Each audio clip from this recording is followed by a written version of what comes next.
நடைபெறவுள்ள சட்டப்பேரவை தேர்தலையொட்டி தூத்துக்குடி மாவட்டத்தில் முதன்முறையாக வாக்களிக்க உள்ள கல்லூரி மாணவர்களிடையே பல்வேறு நிகழ்ச்சிகளின் மூலம் விழிப்புணர்வு ஏற்படுத்தப்பட்டது. இது குறித்த ஒரு செய்தி தொகுப்பு. தமிழ்நாடு சட்டமன்ற தேர்தல் அறிவிக்கப்பட்டதைத் தொடர்ந்து தூத்துக்குடி மாவட்டத்தில் 6 தொகுதிகளிலும் தேர்தல் நடத்தை விதிகள் அமல்படுத்தப்பட்டு தீவிரமாக கண்காணிக்கப்பட்டு வருகின்றன. இந்த நிலையில் தேர்தலில் அனைவரும் வாக்களிக்க விழிப்புணர்வு ஏற்படுத்தப்பட்டு வருகின்றன. தூத்துக்குடி காமராஜ் மகளிர் கல்லூரியில் இன்று நடைபெற்ற நிகழ்ச்சியில் முதல் தலைமுறை பெண் வாக்காளர்களான கல்லூரி மாணவிகள் வாக்களிக்க வேண்டியதன் அவசியம் குறித்த விழிப்புணர்வு ஏற்படுத்தும் வகையில் ஓவிய போட்டி, ரங்கோலி போட்டி, குழு நாடக போட்டி போன்றவை நடத்தப்பட்டன.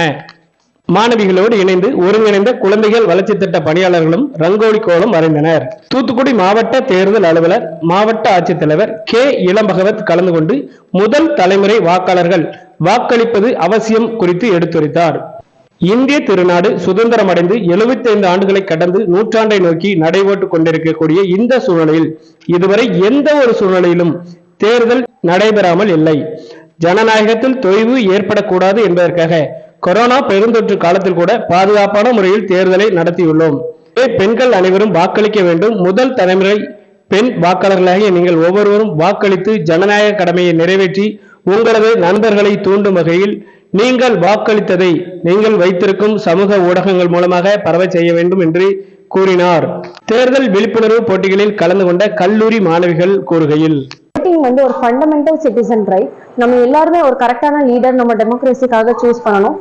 கரெக்டா எல்லாரும் இந்த எலெக்ஷன்ல ஓட் போடுங்க. யாரும் ஓட் போடாம இருக்காதீங்க. இப்போ எலெக்ஷன் ரீசெண்டா வரப்போறதால ஓட்டிங் அவேர்னஸ் கண்டக்ட் பண்றாங்க NSS ப்ரோக்ராம்ல இருந்து. ஸோ இதுல இருந்து எங்களுக்கு முக்கியமா என்ன தெரிய வருதுன்னா, நம்ம எந்த தலைவர் பார்த்து தேர்ந்தெடுக்க சொல்றோம். ஸோ எத்தனையோ பேர் மேனிப்புலேட் பண்ணாலும் ஸோ நமக்கு தெரியும், நம்ம கண்ட்ரிக்கு என்ன வேணும் நமக்கு தெரியும். ஸோ அந்த மாதிரி ஒரு தலைவரை நாங்கள் தேர்ந்தெடுக்கணும் அப்படின்றத நாங்கள் இந்த ப்ரோக்ராம்ல இருந்து கத்துக்கிட்டோம். DD தமிழ் செய்திகளுக்காக தூத்துக்குடி மாவட்ட செய்தியாளர் A. லக்ஷ்மணன்.